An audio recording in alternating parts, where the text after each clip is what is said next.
Thank you, family, for your stamina. You are lasting. You have lasted until now. So this being our last session before the Q&A, may the Lord himself add his blessings and allow this message to find a resting place in your hearts. Amen?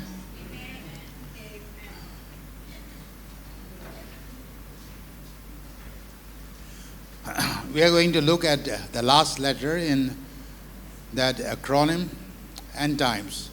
We have taken time to look into E, taken time to look at N, taken time to look at D. Now, do you know what they stand for, all right? E, End Times or end of the story. N, new heaven, new earth. D, dispensationalism, rise and fall. T, the Antichrist or Jesus Christ. I, what was I? Isaiah's final exodus. M, moving towards the end of the story, the Muslim story, okay? E, endure or escape. Now we come to the letter S, the Spirit of God. Yes. So this is where I want to land the plane and make this message that you have been hearing all of last night and all of this morning to be made practical and workable. The one big thing, the one big takeaway is this. When you ask a person in the West, who was the book of Revelation written to? The answer will be to all churches and all times. In a manner of speaking, they are right. The letter of the book of Revelation was written to all churches throughout all times. But then there's a point that I would like to make. If it was intended for all churches for all time, why then did Jesus single out Asia? Why did Jesus command John write the 7 letters to the churches in Asia? That's what it says in Revelation 1 and verse 4. If Jesus had intended for these letters to be written to all churches through all times, he should not have inserted the word Asia. But Jesus, being the final authority on all scripture, chose to say, John, write these letters to the 7 churches that are in Asia. So as you look at the slide number 2, we have a technical problem.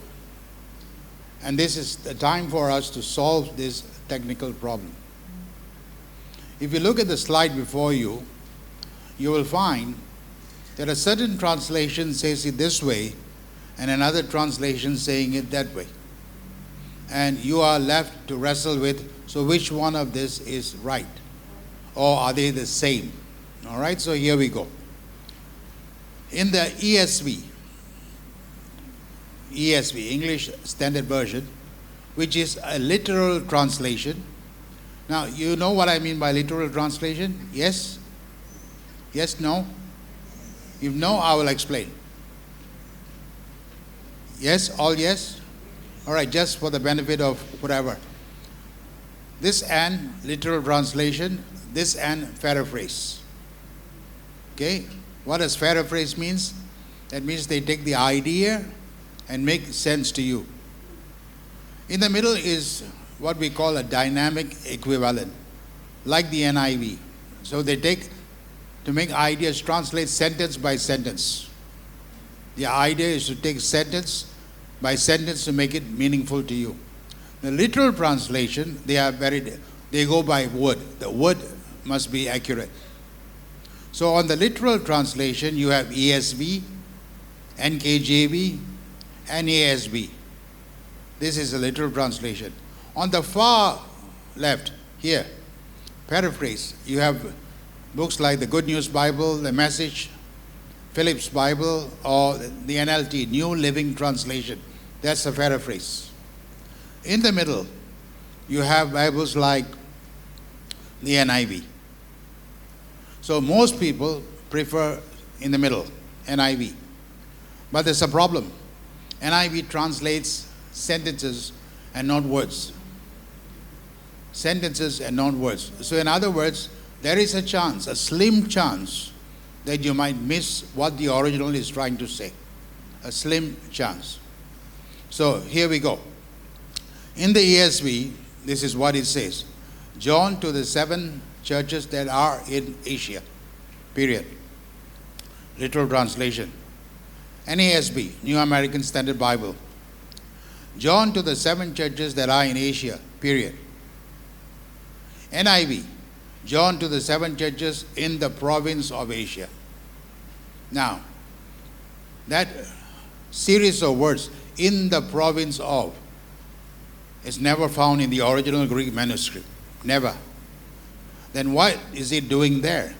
Well, the translators thought that they wanted to do you a favor. Seriously, they thought they wanted to do you a favor by letting you know that you are not to get yourself confused between the province of Asia in the 1st century AD and the continent of Asia in the 21st century AD. So the same word, Asia, means two different things at two different times. In the 1st century AD, Asia Minor. What is currently known as Turkey, Asia Minor. But in the 21st century, Asia is a continent. So in order for you not to get confused, they decided to add these words. Now, mind you, the book of Revelation goes on record in Revelation 22. If anyone adds anything to this book, if anyone takes away anything from this book, hell is coming on you. Even after reading that, they still add, I can't understand this logic. In trying to do you a favor, they actually created a problem for you. So this is the problem. When Jesus first said to John, John, I want you to write these letters to the 7 churches that are in Asia.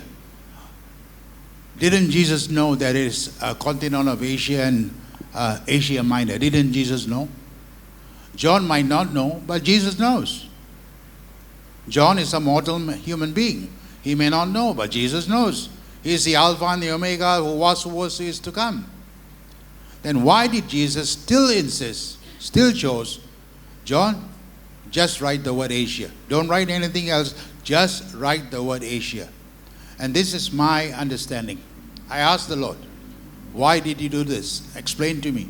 And he explained. He said, for me, as Jesus, to be right historically and to be right prophetically, all I have to do is to say Asia. Historically, every reader in the First Testament, 1st century world, will understand what I mean by Asia, Asia Minor. But when a 21st century reader reads Asia, he will understand that Asia can also mean the continent of Asia. So, watch my hand. Immediately after the Gospels, Jesus inaugurates his church in Acts chapter 2. The church is born. All right? So that's the first church. The book of Acts is the first church. And the church in the book of Revelation is the final church. Got it? First church, final church. We call the first church the early church, and we call the final church the end-time church in Asia. You have seen my slides, the end-time church in Asia. So when the book of Acts begins, Jesus explicitly commands his apostles, be now my witnesses in Jerusalem, Judea, Samaria, and of the earth. And the end of the earth for them was Rome. And where was Rome? Europe, Rome, in Italy. So in the 1st century AD, Jesus expressly commanded his disciples, apostles, from the early church, take it to the European church. That was the command. Take it to the European church. In other words, all of Acts was directed to the church, first in Europe and then in America. In other words, the West. But now the whole thing is coming one full circle. What Peter Sukahira, if you know his name, he calls this the circumnavigation of the gospel. What began in Jerusalem must come back to Jerusalem, one full circle. You understand that? That's the circumnavigation of the gospel, but passing through quadrant 1, quadrant 2, quadrant 3, quadrant 4. Early church, European church, evangelical church, America, and Dam church in Asia. Keep this picture in your mind all the time. So what began in Acts here, Jerusalem, must come one full circle and come back to Jerusalem. So the Chinese in mainland China, they have a statement called Back to Jerusalem movement. Some of you have heard of that. So from Jerusalem back to Jerusalem. So once you allow that picture to dominate your thinking and mind, then you begin to understand that what began here goes through this way and must come back here. But in the final phase, it must pass through Asia. Now, there was a time in the book of Acts, in chapter 16, when the Apostle Paul felt that he needed to go east. Imagine this is east from where you are. No, okay, from where you are. This is east. All right, so this is east. This is west. This is Paul. Paul wanted to go east, Asia. Acts chapter 16, verses 8, 9, and 10. And there you have a statement, the Spirit of God, as Paul was about to go here, the Spirit of God intercepted him and said, no, not this way, Paul. Okay? And then Paul said, all right, since I can't go this way, I'll try to go this way, north. And the Holy Spirit said, no. Then what am I to do? So Paul decides to lay it off that night. He goes to sleep, believing that the Lord will speak to him while he sleeps. And sure enough, while he sleeps, he has a dream, a vision of the man from Macedonia. You know that. And once the vision was given to him, the dream was given to him, he knew what he had to do. In the morning he woke up, he tells his compatriots, all right guys, I have the road map. We are going west. Now, the guys were shocked to hear what he had to say. West. Now, you need to understand that between where they were, Mysia, and the west, there was the Mediterranean Sea. And so far, no one has crossed the sea. The gospel has always traveled on land. Always on land. For the first time, the Spirit of God was calling them to cross the ocean to go to this place called Philippi. Philippi is in Europe, the colony where King Philip had established his headquarters. And this is where we find Lydia. Acts chapter 16, we find Lydia here. And it was here, through Philippi, that he establishes his missionary network in all of Europe. It begins here. So, Paul wanted to go east to Asia, and the Spirit of God said, no, go west. In other words, there was a time when Paul wanted to come to Asia, but the Spirit of God said, no, not now, not now, not now. So Paul obediently follows the Spirit of God in going west and then to Europe, Philippi. And now, in the final book of the Bible, the book of Revelation, Jesus brings the story to one full circle. Now that you have done this, you have done this, you have done this, finish it here, Asia. Asia now becomes the final lap.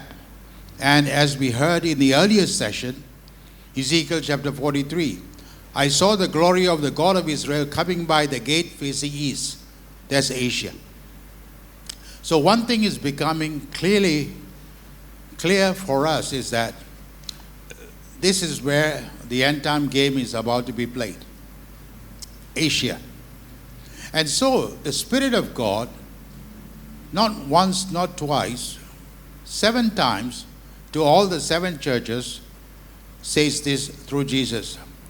He who has an ear, let him hear what the Spirit is saying to the churches in Asia. So this is where you and I differ from everyone else in every part of the world. Yes, there is a place for the church in Europe. Yes, there is a place for the church in America. But then, we are the last lap runners. And if you know anything about running a race. Now, my granddaughter, she's 10 years old. She's a national champion back in Singapore, her age group. All right? There are just too many medals in the house. We don't have enough space to keep. All right?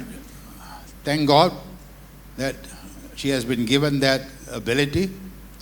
But being a grandfather, I've attended many of these runs to cheer her. All right? So I'm there. Every Saturday I'm there.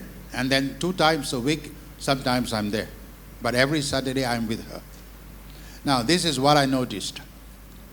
When it's time to run a 4 times 400 or a 4 times 100, where 4 runners are involved.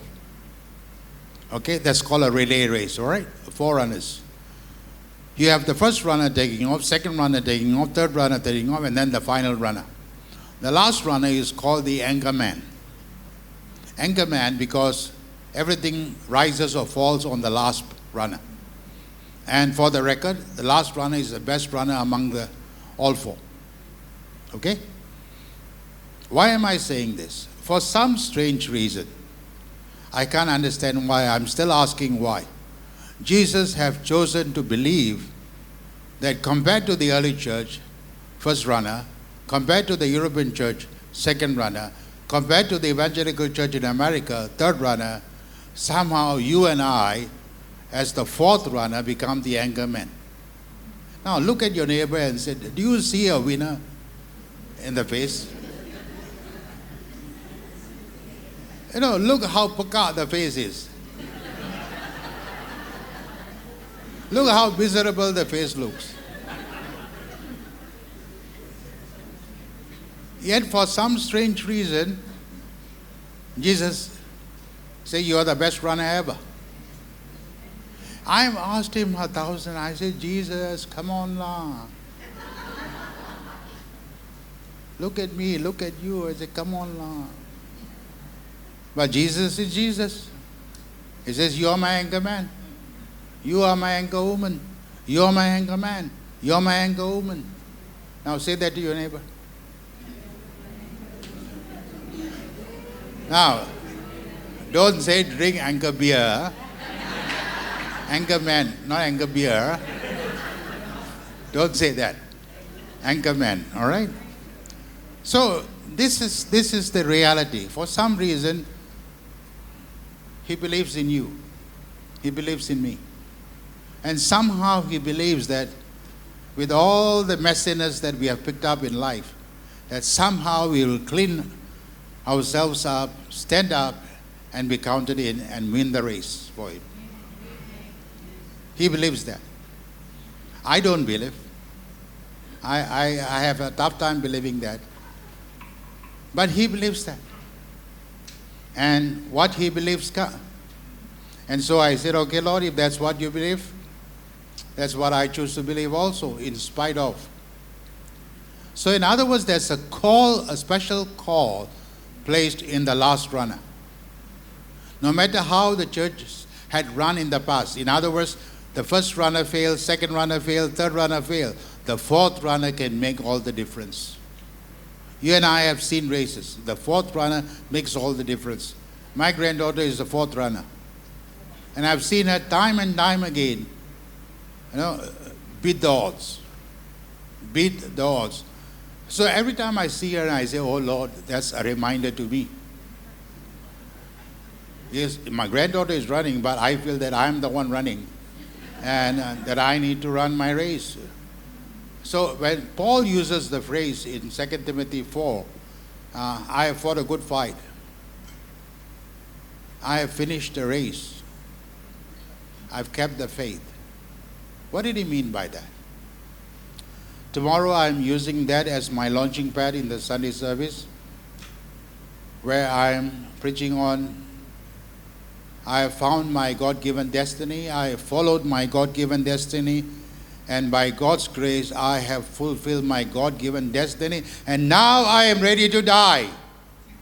That's what he told Timothy. Now I'm ready to die. Not 1 second before. And that's my statement to myself. I refuse to die. I refuse to die. I refuse to die until I have fulfilled my God-given destiny. And then I can say, all right, now you can take me home. But not one moment before. But that you can only say if you know what your God-given destiny is. Do you? Do you? Picking up from where we left off last night and earlier this morning. If your destiny is tied to the land, your land is a part of the nation. So people plus land equal nations. Remember that. People plus land equal nation. People alone do not make a nation. People plus land, Tana. People plus land equal nations. Oftentimes Christians say, people equal nation. I say, no, people does not equal nation. People plus land. If you take away the land called Singapore from me, I'm stateless. I need to be attached to the land. So as the story comes to an end, the problem with the European church was that they took that word land out of the equation because they believed the earth was temporary and that nations don't matter, only souls matter. So when the Christians in Europe decided to detach themselves from the land, they lost their destiny. And to make matters worse, they decided to take somebody else's land in Asia, from India, from Malaya, from Singapore. They decided to steal our land. They lost their land. They detached themselves as Christians. And the moment you detach yourself from the land, you lose your destiny. And so the church in the West, Europe, and in the evangelical church in America, they have no idea the biblical significance of land and nations. Absolutely nothing. Because they still believe with all their heart that they will be raptured and they will float through space, go to heaven, put on the white robes, and then catch butterflies for the rest of their life. They still believe that. They still believe that. And yet the Bible has a different story to tell us. So as we come to terms that we are the final lap runners, your attachment to your land is critically important.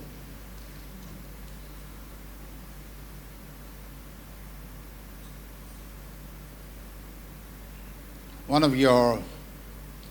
among you was speaking to me a moment ago and was sharing a testimony that when she comes into contact with the land, a foreign land, when her feet comes into contact with a foreign land, the land speaks. Do you believe that? It has happened to me over 100 times. That is, if you allow the land to speak to you. Is it too hard to accept that the land can recognize you? Now come to think of it, what is the land made of? Earth. What are you made of? Earth. So what's the problem for earth to recognize earth? Are you and I not made from earth? Then what's the problem for earth to recognize earth? But simply because we were taught and raised with this idea that land means nothing, we by default have forfeited our destiny. The land can speak. Try reading Leviticus. The land cries out. Try reading Deuteronomy. The land can vomit you. How is that? Once upon a time, there was a very famous man called Mark Twain. Perhaps you have heard of him. Right? A witty philosopher. I like him. Among the many good things he said, was this. There are two important days in your life. One, the day you were born. Two, the day you find out why.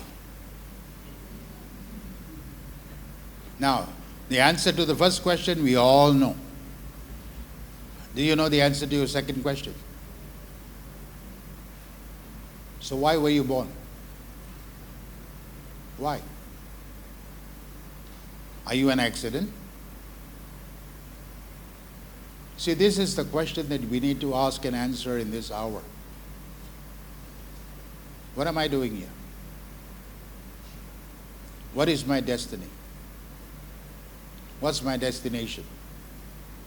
And so Mark Twain decided to visit Jerusalem, Israel, in the year 1867, 1867,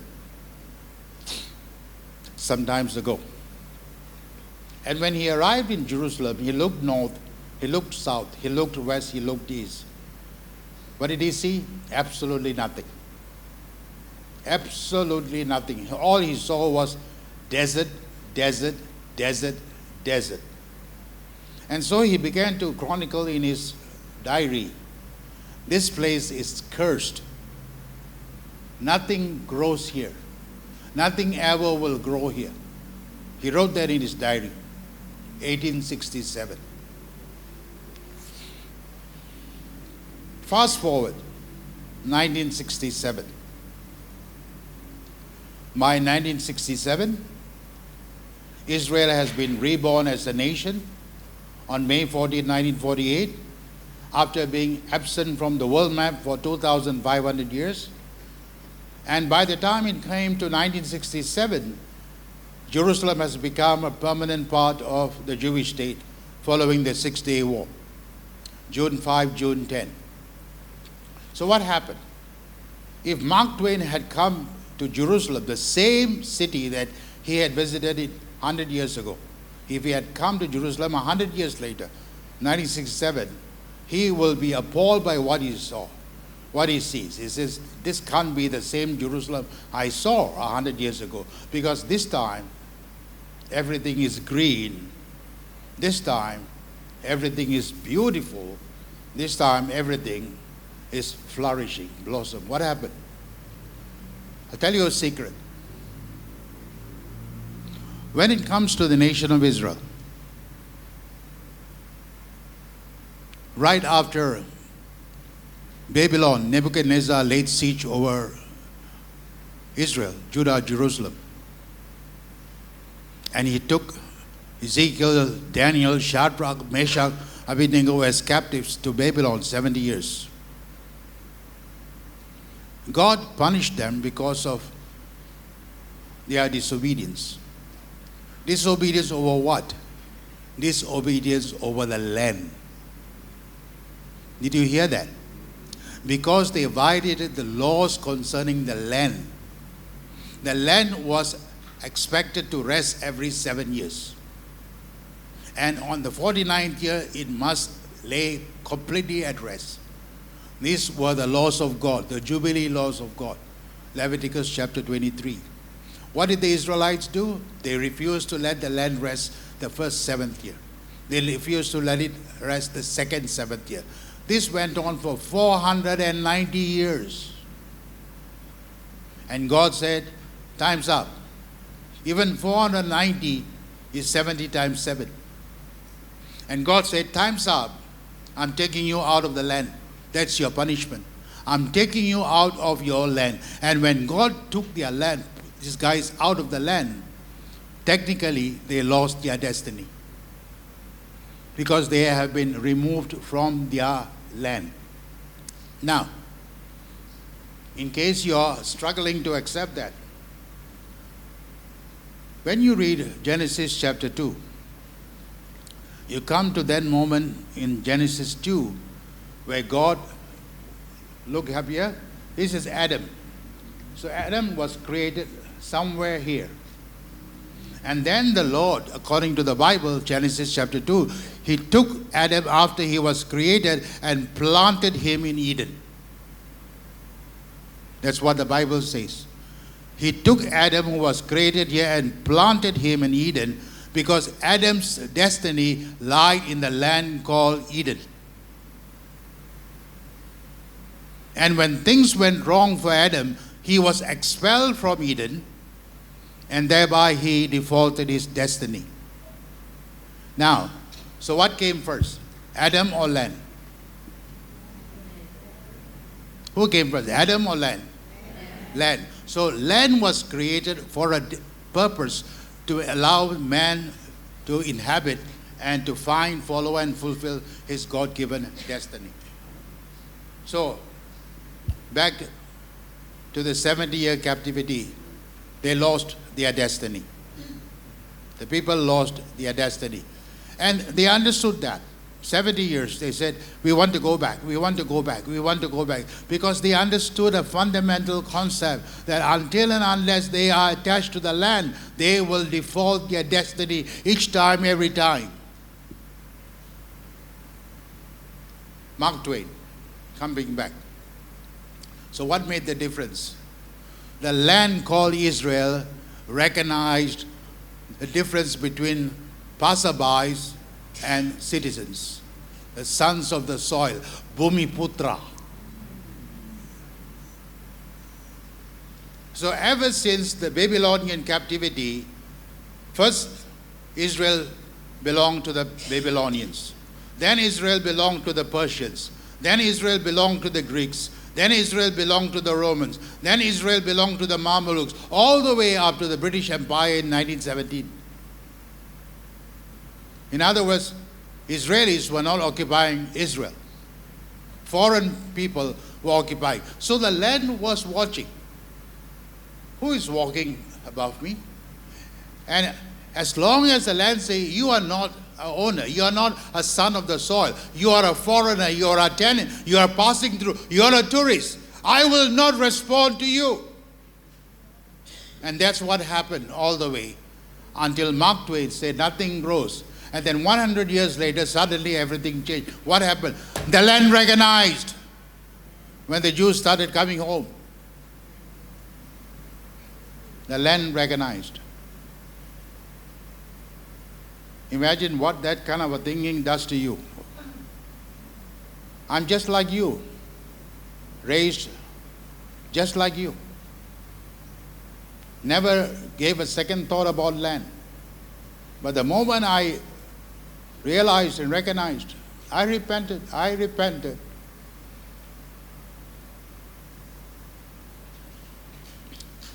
Just to give you another story.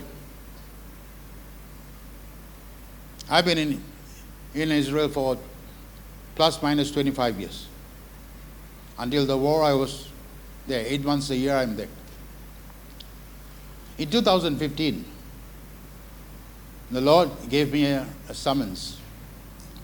I want you to buy a piece of land in Israel. 2015. I knew the laws of Israel. That Israel is a land-constrained nation. They are very, very careful about who gets what part of the land. And they make it a policy and a rule and a law that no foreigner ever gets to own the land. That's the law to this day. That's their law. So I remember after hearing the Lord say, I want you to buy a piece of land. I went to see a lawyer and I said, I want to get a piece of land. The lawyer said, are you crazy? You're a Singaporean. You can't own land here. So now that I've heard the lawyer say, I went back to the Lord and said, Lord, this is what he says. I can't. And the Lord said, go back one more time. So I went back one more time. And I said, but I must buy the land. Do something. And the lawyer said, there's nothing you can do. There's nothing I can do. This is the law of the land. You cannot own land in Israel. Then I went back to the Lord. And I said, Lord, second time, this is what. And the Lord said to me, I asked you to buy the land. Did I ask you to go to the lawyer? I said, What nonsense is that? If you want to buy land, you have to see a lawyer. What? Who else to see? See a doctor. You have to buy land, you must see the lawyer lah. And the Lord said, who are you? I'm your servant. Who are you? I'm a Singaporean. Who are you? Lord, what more do you want me to say? And then the Lord said, are you not a son of Abraham?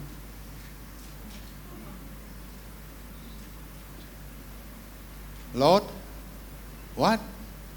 Are you not a son of Abraham? And I knew the Bible enough to know, say, Galatians 3:7 says, yes.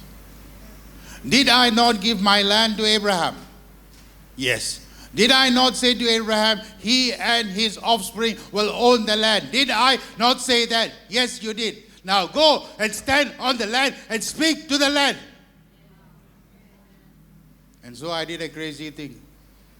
Make sure no one was looking. I stood on the land and I started talking to the land. Guess what? I'll tell you, that was a miracle beyond my understanding. That same year, for some strange reason, I was doing a crusade in Israel with 10,000 people in the largest stadium. This is in Jerusalem. And as part of I invited Benjamin Netanyahu to be my guest speaker, chief guest, to give a word. He came. And then he saw what I was doing. He asked me, how long have you been doing this? So I told him. Nothing happened. That same year, my founding Prime Minister Lee Kuan Yew died in 2015. He died. And to attend his funeral, the President of Israel came to Singapore. President Rivlin, he came to Singapore. And because of what I've been doing in Israel, we decided to have some time together. And as we met, he was asking me, so what are you doing these days? I said, I'm doing this, and I'm trying to get a piece of land. He didn't say anything. He said, oh, okay. He left. 2 weeks later, I got called up by the authorities. This is a piece of land, this is a document, it's yours. Take it.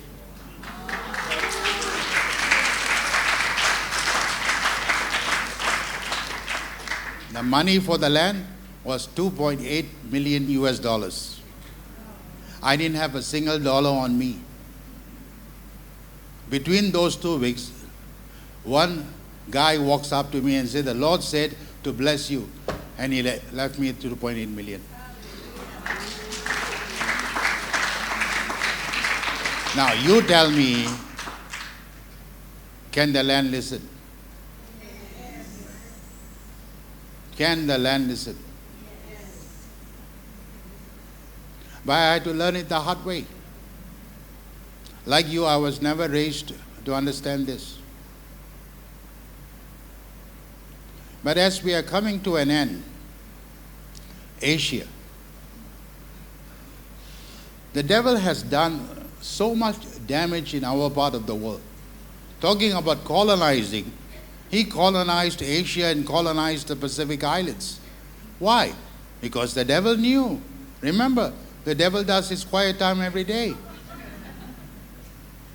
Reading King James Version. Literal translation, okay. Jangan main-main. Literal translation. Word for word translation. He knew. This is where he is about to face his final challenge. But we don't know. We are detached from the land. We are detached from the nation. And we are sizing up if I should wear XL or XXL. The white robe, I mean. This is how we have lived our lives all this time. something drastically must change as this story comes to an end, where you and I must be able to lay hold of the land, speak to the land, allow the land to speak back to us, and then do something profoundly prophetic. Next month, I've been invited to spend 10 days in East Malaysia. Why? Because Malaysia is entering its 70th year. Starting August 31st this year to August 31st next year, you are entering your 70th year. And September 16 happens to be the day that East Malaysia became a part together with Peninsular Malaysia and became Malaysia. So what am I doing there? Back then in 1963, it was not just Sabah Sarawak that became a part of Malaysia. Singapore too was a part of Malaysia, September 16. So as a Singaporean, they have asked me to come and to speak to the land in Sabah and the land in Sarawak. They are experiencing problems after problems after problems, land, because the oil has been shortchanged by the corrupt authorities. Oil is a part of the land, a product of the land. The land needs to be hearing the word of the Lord. So what am I going to say? I don't know. I don't have a clue. But the moment my feet comes into contact with the land, I will hear.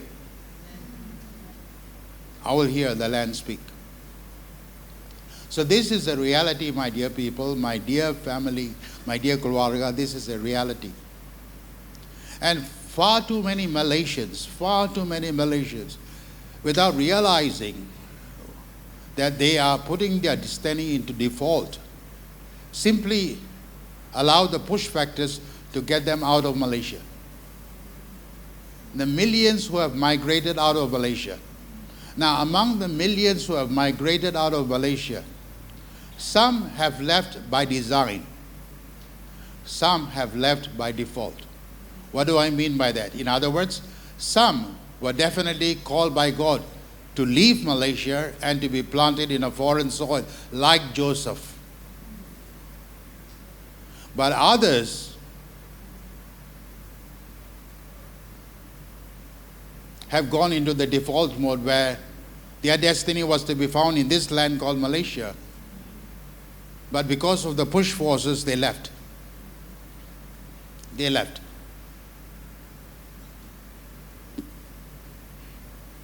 And the whole life is on a default mode. You remember the story of Jacob. Our dear sister Pushpa, blessed be you, was speaking about Genesis 26 with regard to Isaac. Now, Isaac had a son called Jacob. Where was Isaac born? In the promised land. Where was Jacob born? In the promised land. Isaac, like his father, attempted to leave the promised land. Genesis 26. He was tempted to abandon the promised land and to go to Egypt because there was food there, and here there was famine. And inspired by his father's example, he was packing his suitcase when somebody decides to show up in his bedroom.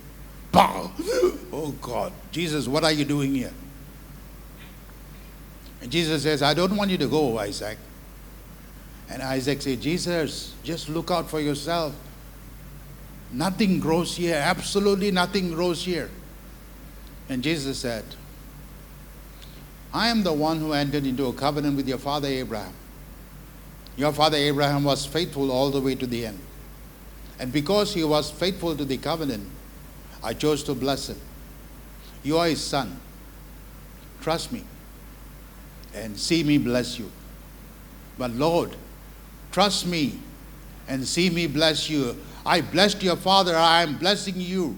I made a promise to your father and I'm making a promise to you. I will bless you. Trust me. So Isaac says, okay. And as our sister Pushpa read, that year, that very year, he experienced 100-fold harvest. Against all odds, nothing else grows. In other words, just one small circle, Isaac's field alone was blossoming. Every other field, dead. Dead. To the extent where the Philistines, who occupied the larger area and saw nothing grow, according to Genesis 26, envied him. In other words, how is it possible? Same land. How is it possible? The land lizards. The land listens. The land recognizes. And Isaac one day had a son, or had two sons, one called Jacob and the other called Esau. Then Jacob did something foul. We know what he did. He cheated his brother of his destiny and cheated his father. And the story ends up with Jacob having to flee the promised land. And Jacob flees the promised land. So watch my illustration here. So this is Jacob. This is Haran. This is the promised land. Because of what happened, Jacob fled to Haran. Why Haran? His mother's brother lived here, Laban. So he took refuge here. What happened? First 7 years, things went bad. Second 7 years, things was worse off. Third 7 years, worse off. He fell in love with Rachel, but he got married to Leah. You know the story. And his father-in-law, Laban, shortchanged him each time, every time. 7 plus 7 plus 7, 21 years later, the Lord speaks to Jacob. Jacob, it's time. Time for what, Lord? Time for you to come back to the land of your destiny. And he returns. And the moment he returns, everything is set. What's the lesson? Well, in the case of Jacob, his destiny was to be found in the land of his birth. In the case of Joseph, his destiny was to be found in the land where God plants him. Which one of this is for you? That depends on you and the Lord. Don't come and ask me afterwards, should I stay or should I go? That's not for me to say.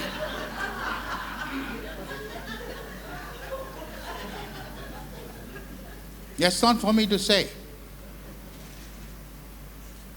That's only for the Lord to speak to you. But without hearing Him, don't move.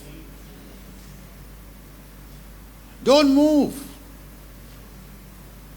Your destiny is at stake, and the destiny of your children's children is at stake. Seriously at stake. Checking on my time. What time should I end? Okay, see, I got it. So as we continue, we come to a letter S, Spirit of God.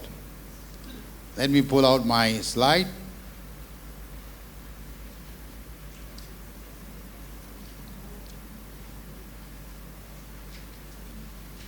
Let's move to slide number 4, sir.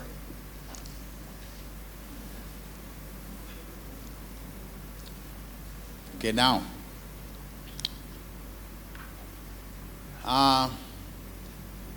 back in school, the two subjects I loved most, or three subjects I loved most, was history, geography, and literature. So I scored distinction in history, geography, and literature. Came to maths, I failed. Thank God, my wife, she's good in maths. So we make up. I'm terrible in maths, but very good in history, geography, and literature. So here's the point. When I was called to go into seminary, naturally I was inclined to study historical theology. Natural, because I loved history, historical theology. So I mastered historical theology, and I began to be seriously attracted to history. And so there came a moment in time when I just popped this question. Of all the centuries that has preceded us, we are now living in the 21st century. Of all the centuries that have preceded us, which one of the century was the most significant strategic century? And I went to the library. Historian after historian after historian after historian. I read 5 historians. Arnold Toynbee, Will Durant, Samuel Huntington. These are the big names in history. I read them. All 5 had the same thing to say. They say, of all the centuries that has preceded us, the single greatest century was the 20th century. So naturally, I was inquisitive to ask, but why? What makes the 20th century special? And then I began to realize, of course, that World War I happened during the 20th century, 1914, 1917. If that was not enough, World War II happened during the 20th century, 1939 to 1945. But then the climax of the story was that Israel was reborn as a nation in 1948. And that marks a turning point in history. Historians call that moment the hinge of history. You know what a hinge is? The door is attached to a hinge, right? So the hinge, you can open and close. So 20th century is the hinge of history. And then to imagine that 7 years after Israel was reborn as a nation. Now, that's no ordinary thing. Huh? Israel has been absent from the world map for 2,500 years. The last time Israel was in 587 BC. Ever since that, Israel has taken on different names, until the time of the British, it was called Palestine. And then suddenly, May 14, 1948, a miracle takes place. Israel is back on the world map. Now, Times Magazine, I don't know if you guys are familiar with Times Magazine. During my time, that was the prime magazine. If you're not reading Times Magazine, you're Bodo. That's how the world evaluates us. So whether we're reading or not, at least the cover you must hold. Wherever you're walking, you must hold the cover. Let people see you're reading Times Magazine. Times Magazine reported this on May 15, 1948. The day after Israel was born, Times Magazine reported, the greatest miracle of the century has just taken place. The rebirth of the nation of Israel. Now, on record, no nation that has ever disappeared reappeared. No nation, save Israel. But why? A promise. All because of a promise. A promise made by God to his servant Abraham. That's it. That's all. God remembered his promise and he says, all right, time's up. Let's do it. And so Israel was born. That happened on May 14, 1948. And then 7 years thereafter, I was born. And when I began to make this discovery, I said, Lord, has my birth got anything to do with history? Has my birth got anything to do with prophecy? And the Lord said, see for yourself. And once I understood that I was born at the right time in the right place, everything fell into place. I understood my destiny. That not only I became attached to the land, I became attached to the time I was born. It is my belief that every single one here was born in the same century that I was. If you were destined to be born in that century that's called the hinge of history. Don't let this moment pass you by. Don't miss this moment. Recognize that you were born at a time such as this. Just like Esther, that you came into the kingdom for such a time as this. Don't waste your life.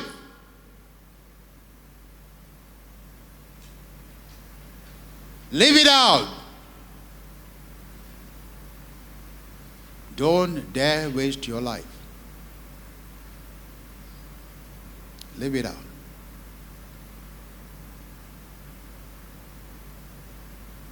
The moment I came to face this reality and through this revelation, everything changed for me. Everything changed. You know that I began my service to my master by pioneering a church. I pioneered a church that became a part of the Assemblies of God, and I've gone 1,000 times on my pulpit in my church, Sunday after Sunday, and I've told my people 1,000 times, one of these days you'll see your pastor die, drop down dead, bury me. Meaning that I was quite certain at that time that my life revolves around being a pastor. That's it. Until this happened. Things happened that I encountered. That encounter in 1998 radically altered my vision. And I knew my days as pastor was numbered. I knew that. But not knowing what else to do, where else to go, who else to talk to, I just kept pastoring the church. 1 year went by, second year went by the third year, the Lord said, I need to get you out. And so I had to burn my bridges in the year 2001. My wife and I began a faith journey to Israel. Not knowing a single person out there. Not knowing what to do, who to go, nothing. Just obeying the Lord. And then things began to take form and shape. Now I look back and say, Lord,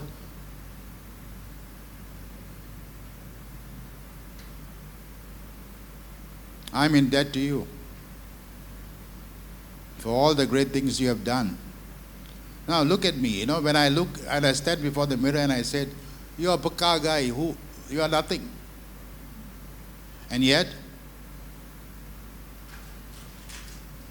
I'm known to the Prime Minister in Israel, I'm known to the President in Israel, and they are willing to do things for me. Who am I?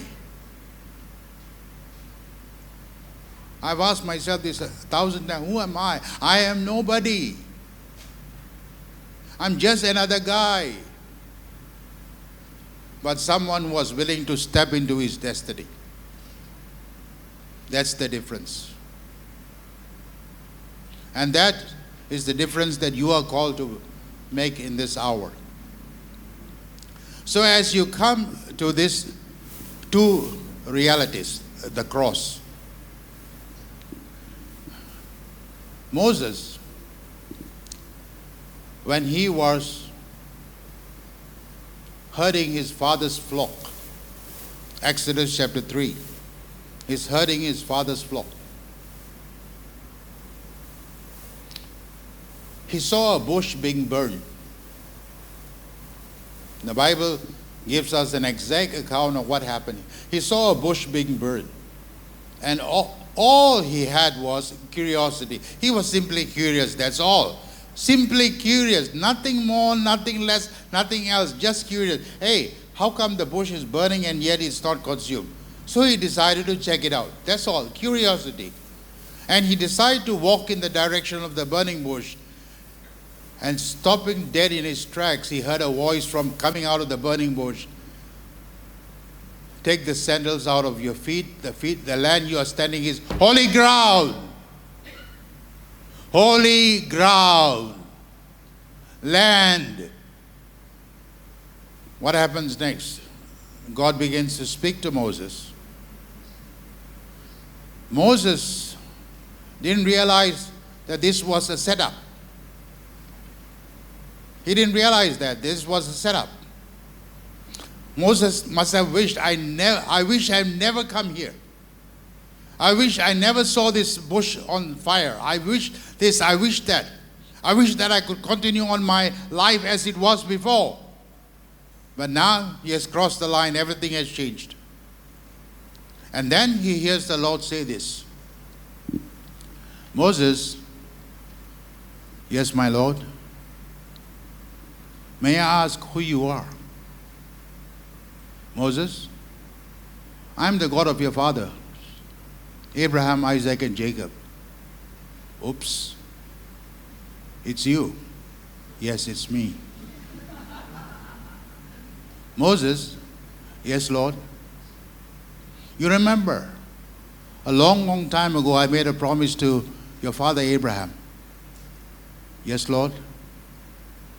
You know that I promised him in Genesis 15 that at the end of 400 years, I will come by and deliver my people from captivity. Yes, my Lord. 400 years is up, Moses. Now is the time. I need you to come and deliver my people. Oops.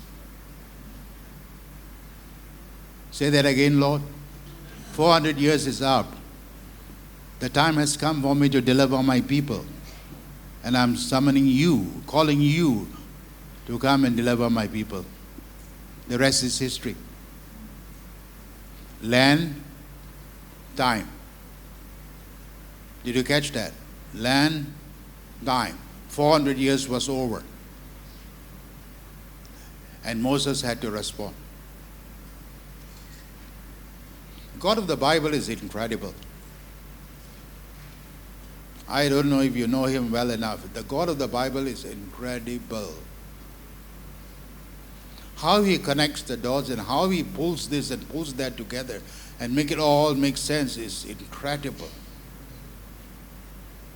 But that's the God of the Bible.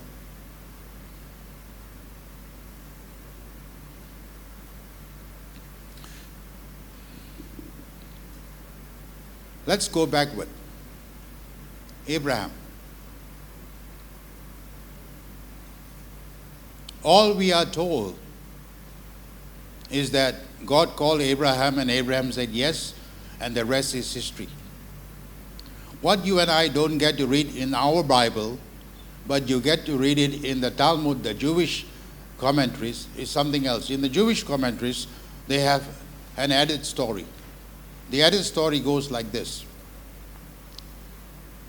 Coming out of Babel, Genesis 11, Abraham's father, Terah, was an idol worshipper.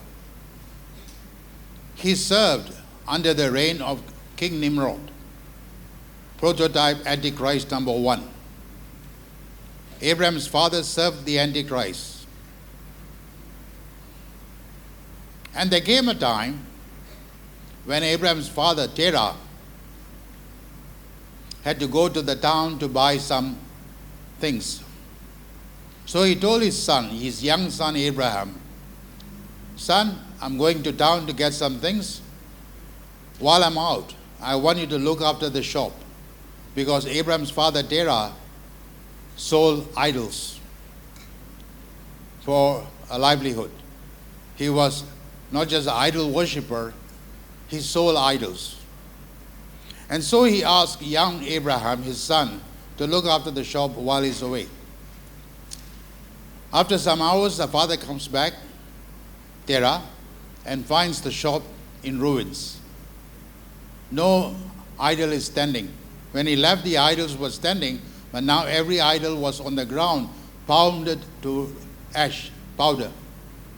Shocked by what he saw, he asked his son, Abi, what happened? And Abraham, said to his father, Father, after you left, this idol began to pick a fight with that idol, and this idol began to fight a pig with that idol. In the end, they all began to fight, and they destroyed one another. And the father looked at Abraham.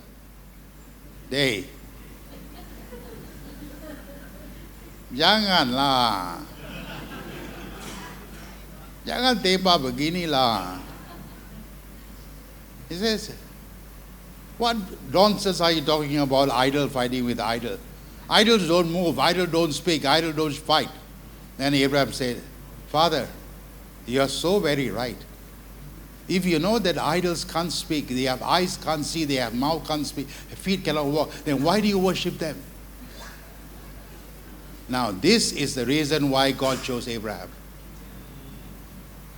In a land, in an empire filled with idolatrous worshippers, one young boy said, this can't be true. This can't be true. If there is a God, there can only be one God. God saw that and God called that man Abraham. That's the story. All right? Unfortunately, it's not in our Bible, but in the Jewish commentaries. But this is regularly spoken in Jewish quarters. And because I'm with them all the time, I learned this. Now, when God called Abraham out, He did not call Abraham, answer my call and go. He attached a land. He said, I want you to go to a land called Israel. A land called Israel. And the backdrop of Abraham's call is this. Just like Moses, we don't have the details in our Bible as to how God invited Abraham to be a part of his story. But this is how it goes. Abraham, yes, my Lord, I am Yahweh. Who? I am Yahweh. Yahweh who? I am Elohim. Oh, you are the creator of the whole earth. You are the creator of heaven and earth. What do you want me to do, Lord? And Elohim says to Abraham, you remember Adam. Now Abraham's great-grandfather was Noah. And Noah's great-grandfather was Enoch. And Noah's grandfather was Methuselah. And Methuselah was alive when Adam was still around. What am I trying to get to you?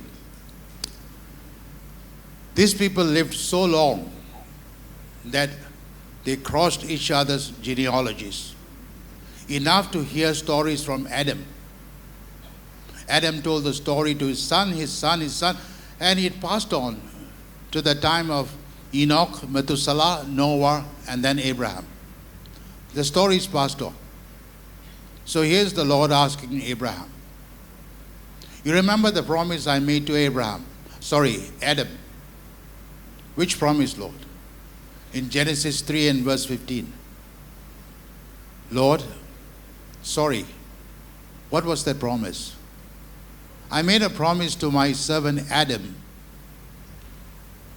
that out of his woman Eve, I will cause a seed to be born, and that seed will crush the head of the serpent. You have heard that? Okay, Lord. The time for the seed to be born has come. And I'm looking for a seed bearer. And I have chosen you, Abraham, and I've chosen your wife, Sarah, to bring out this seed that will crush the head of the serpent. Lord, don't you know that I am fatherless? Don't you know that I am childless, not fatherless, childless? Don't you know that my wife cannot bear children? Don't you know that you're Elohim? You should know that my wife cannot bear children. I'm 75. We can't have children. And the Lord said, I will take care of that. I will bring a seed out of you. That seed will become a nation. That nation will release kings. And one day, the King of all kings will come from one of your seed. Are you in? Lord, are you saying that I and my wife will bear children, that we will live to see our children? Yes, not just any children. Out of your groins will come the crusher of the serpent's head. And Abraham got in. That's a story from the Jewish quarters. When you hear that, it does something to you. Oh Lord, not only are you attached to land, you are attached to time. When the time had come, he called Abraham. The call of Abraham was not accidental. It was entirely providential. Coming back to the point that you and I were born in the 20th century. The hinge of history. Don't let it pass you by. Don't miss the moment. Don't miss the moment. As we continue,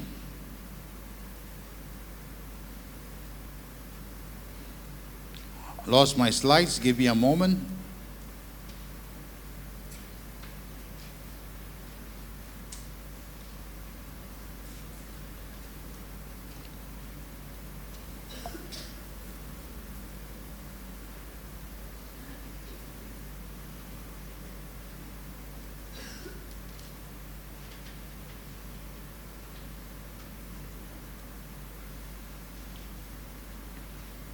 Let's move on to slide number 6, sir.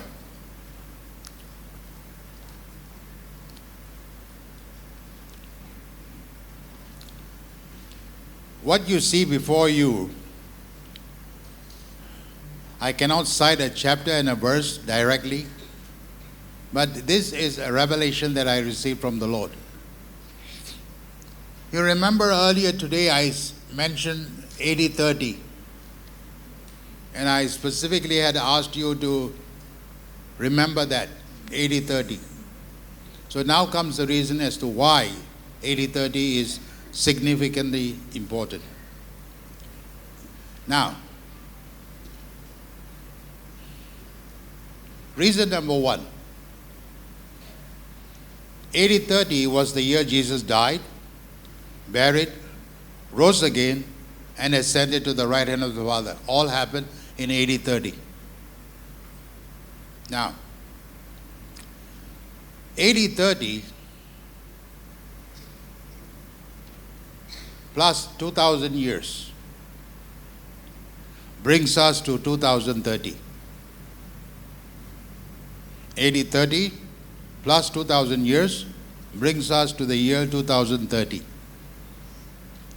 So what's so special about that? If you allow 2 Peter chapter 3, verses 8, 9, and 10 to speak to you, then you will understand 1,000 years equals 1 day to the Lord. Yes? So between 80-30 and 82,030, that's 2,000 years, equals how many days? 2,000 years equals how many days?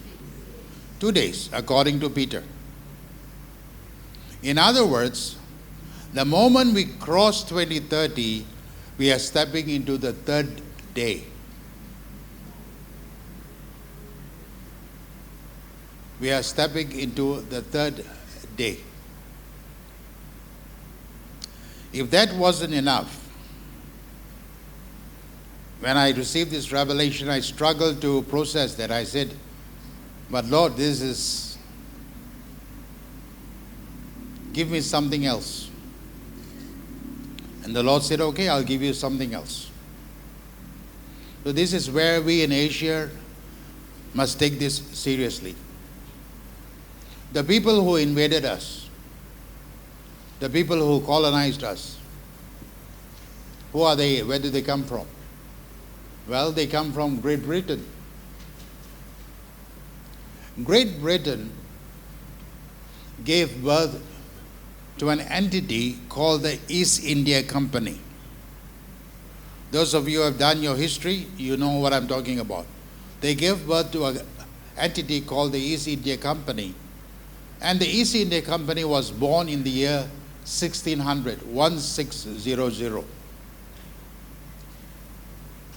And it was the Easy Day Company that was used as a tool by the colonial powers to colonize our land.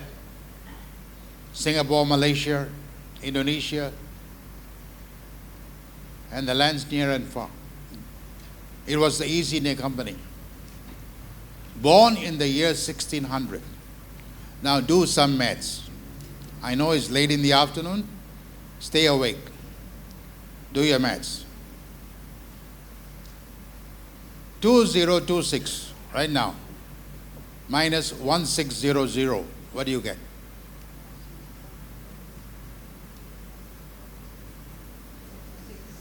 How much?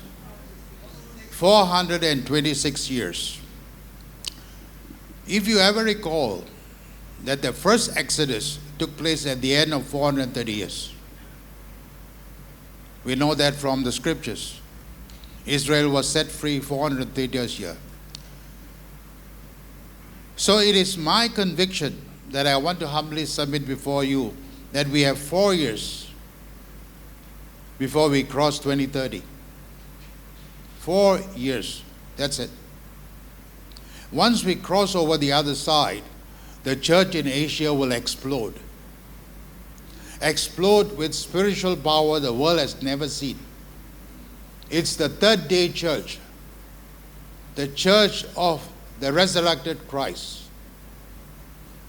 The church in the book of Acts, all put in one, but Acts 2.0, not Acts 1.0. It will be Acts 2.0. You and I are about to step into that church. And when I received this revelation and when I realized the significance of this revelation, I understood why he chose to believe that you and I are the best runner ever. And I need to live to see to the year 2030. I cannot die on this side.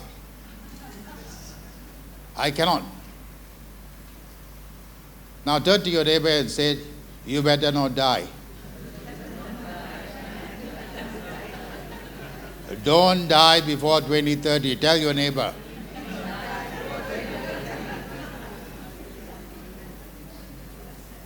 Live to see the other side. Live to see the other side. So after receiving the second confirmation from the Lord, I was still unsettled. I said, Lord, okay, we are crossing into the third day, 2030 we are crossing, I understand that, and that 430 years ends in the year 2030. 430 years, the moment we cross 2030, we end 430 years. So it's a message from the Spirit of God to us. It's time for our exodus. Exodus from what? Exodus from the gospel without the kingdom. Come out of the gospel without the kingdom. Come out, my people. And if you are a Malaysian, you must speak to the land. You must speak to the church. Let my people go. Let my people go. Let my people go. No more shackle under the gospel without the kingdom, but now fully subscribe to the gospel of the kingdom. That one thing changes everything. If there's only one thing that you can change it one thing, and everything else changes. It's the domino card. So still unsettled, I began to go before the Lord. I said, Lord, one more time. Speak to me one more time like Gideon. Carpet on this side. Okay, carpet on the other side. One more time. And so I went before the Lord. Lord, help me.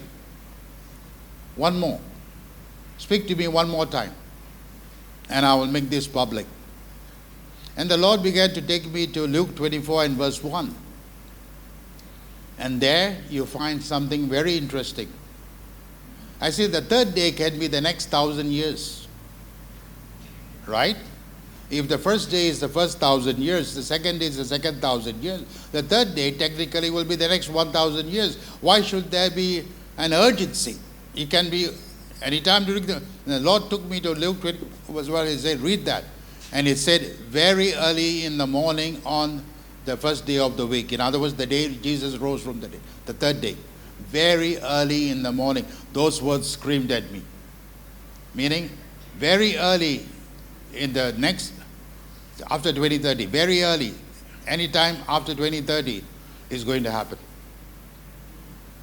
And so armed with this 3 revelation, I said, okay, Lord, enough.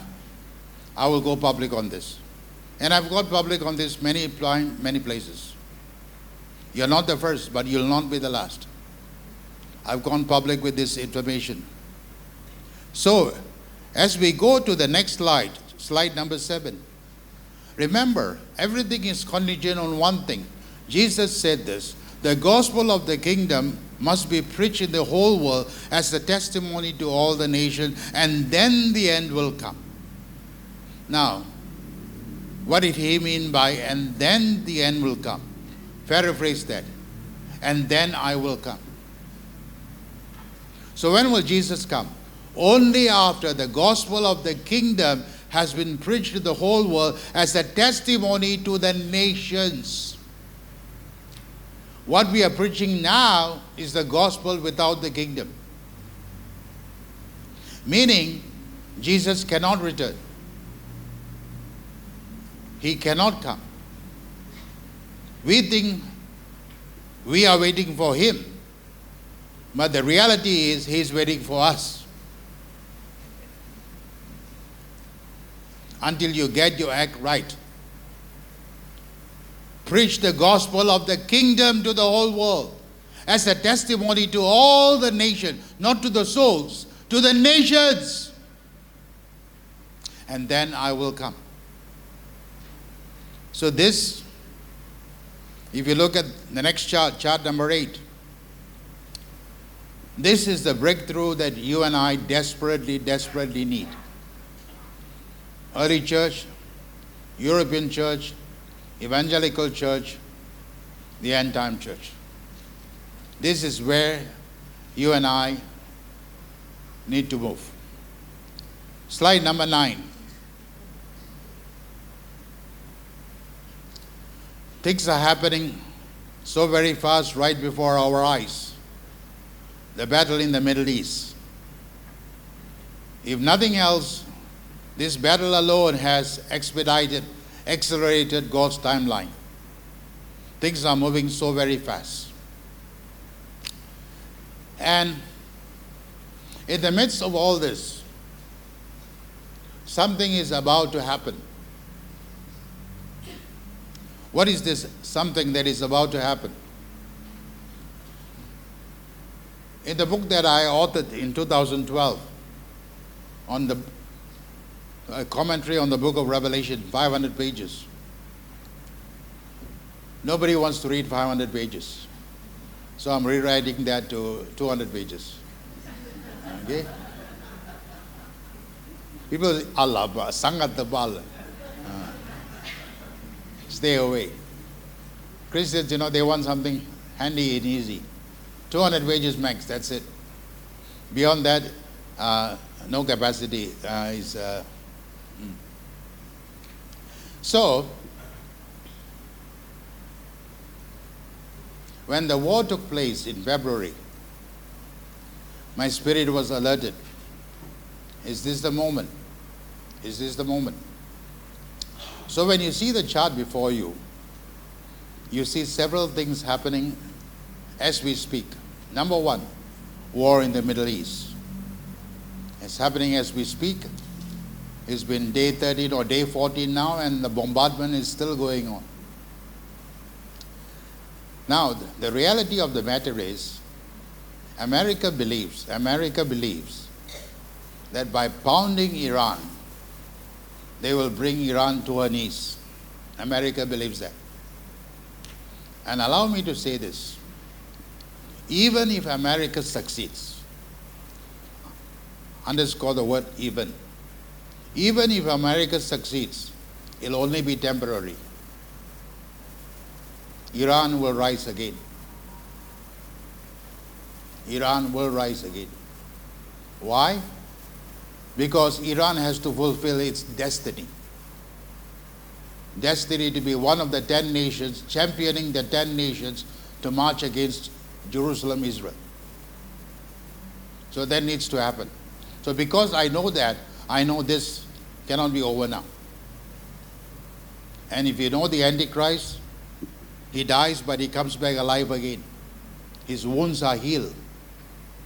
If you know what I'm talking about, the wounds of the Antichrist are healed. For now they may go down, but they will rise up again. And America doesn't know this. But the point is, something else is happening in the Middle East that you and I need to know, especially you. Not so much for us in Singapore, but you, Malaysia. What? Okay, so here it goes. Seal number 1, the rider on the white horse. In my book, I've gone on record to say that seal number 1 was broken on 9/11, September 11, 2001. In other words, 20th century as the hinge of history, the first act of violence on this side of the 21st century. The door opens, hinge, 20th century, the door opens, and immediately we have violence. And we all know that what happened in 9/11 did not just affect America, it has affected all of us to this day. Nothing is ever the same. Back in Singapore, our airports, our police and our soldiers are manning the floor 24/7. Nothing has happened, but why are they there? 9/11. So 9/11, the rider of the white horse, White House, was released. George W. Bush, who launched an all-out war against a Middle East nation called Iraq, against a man called Saddam Hussein. You remember him. George Bush believed that he was the Antichrist and that he was the ruler of Babylon, because Babylon came out of Iraq, Mesopotamia. So armed with the conviction, the evangelical Christians urged him to go after Saddam Hussein. He did. In the end, he hung him on the noose. He died, Saddam Hussein. But what George W. Bush was not aware was that he unleashed and unlocked seal number 1. White Horse, White House. The war began. What was set in motion by George W. Bush Jr. in 2004 is now continued by Trump from the White House, the same White House. He's going after another Middle Eastern nation, this time Iran. War. The rider on the white horse means war. This will lead to the breaking of seal number 2. Seal number 2 is about to be broken any moment now. And what do we expect from the breaking of seal number 2? Well, seal number 2, when it's broken, a red horse comes running out. A red fiery horse. Speaking of violence, interestingly, the rider on the red horse, the red fiery horse, as he comes out riding, he's holding a sword in his hand. Not a bow, not an arrow like the white horse, but a sword. And then the consequence of the breaking of seal number 2 is brother fighting brother. Now, let's put it all together. What does that mean? Iran today, whose emblem is the sword,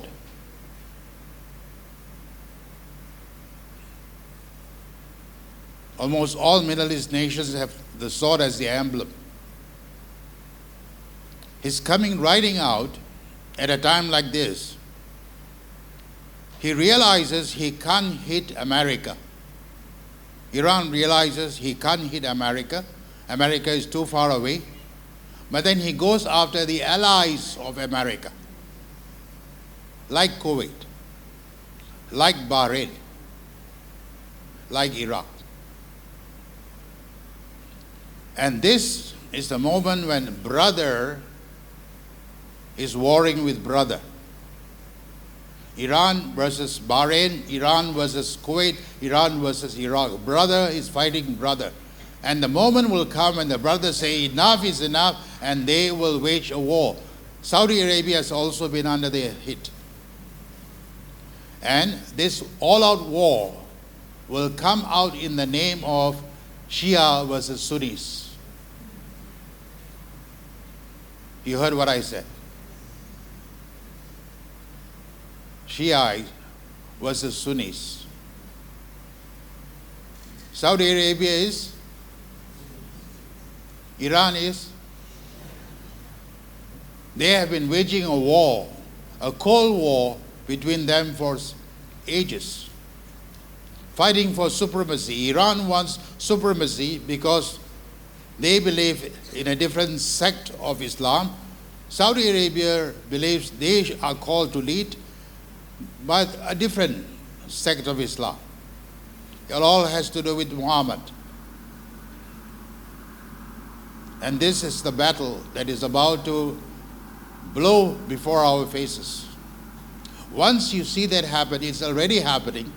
The undercurrents are already there. When you see a full-blown war,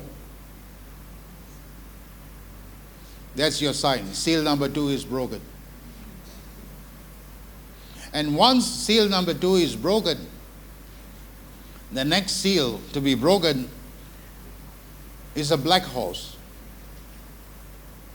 A black horse comes riding out. And what does the black horse symbolize? Economy. Economy. That's the moment when the economy is about to crash. What are you and I supposed to do with this information?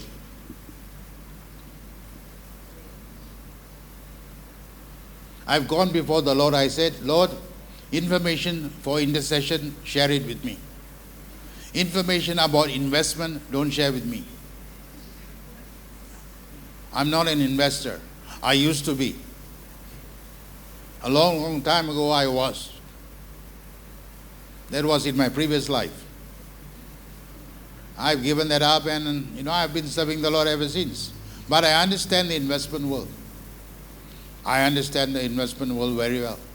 So when the Lord speaks to me investment language, I say, Lord, why are you telling me this? The economic crash is coming. Prepare my people. Position my people for the economic crash. Yes. So people, watch my hand. Okay?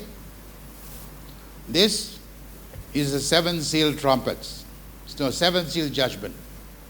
Revelation 6 and 7. This is a 7 trumpet judgment. Revelation 8 through 14. This is a 7 bowl judgment. Revelation 15 through 19. All right? You know that. So what happens when these seals are broken? Economic crisis. What happens when the 7 trumpets are blown?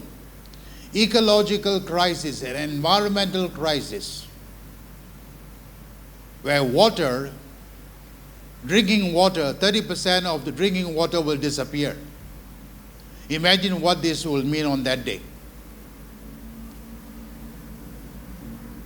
And when the 7 bowl judgments are being discharged, there will be an energy crisis, economic crisis, ecological crisis, and energy crisis.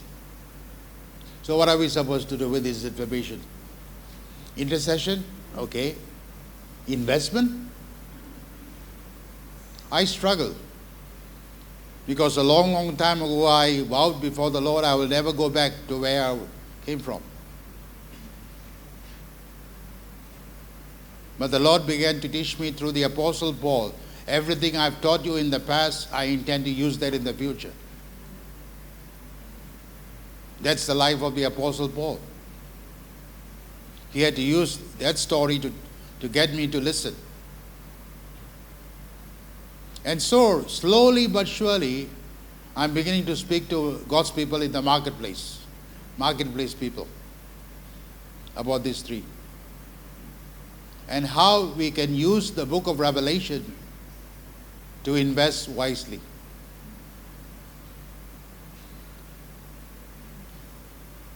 It's an investor's manual. Why would the Lord say that green crops, watch my hand here, 30% of the green crops of the earth will disappear. Green crop, 30%. 30% of waters will disappear. 30% of all livestock will disappear. Why would the Lord tell us that? So I'm learning.